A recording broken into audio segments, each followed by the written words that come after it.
په برکلي کې دوه کسان اوسېدل چې یو شادو یو مشر شادو یو کشر شادو.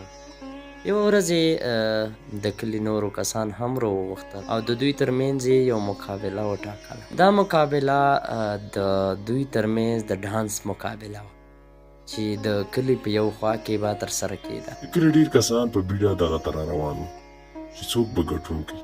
دلته هم شادو لګیا و او ورزش یې ورته کوو تر څو یې ډانس کوو چې زده یې شي. کوچني شادو به ورته ویل چې ګوره سم وکړه سم وکړه هسې ښکلي مه جیګوه مه جیګوه او کار سم وکړه. خو هلته چې کله ډانس شروع شو الو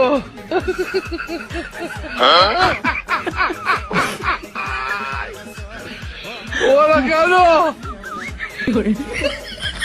کلي کې څوک نشته او دی پکې ګرځېږي ګوري.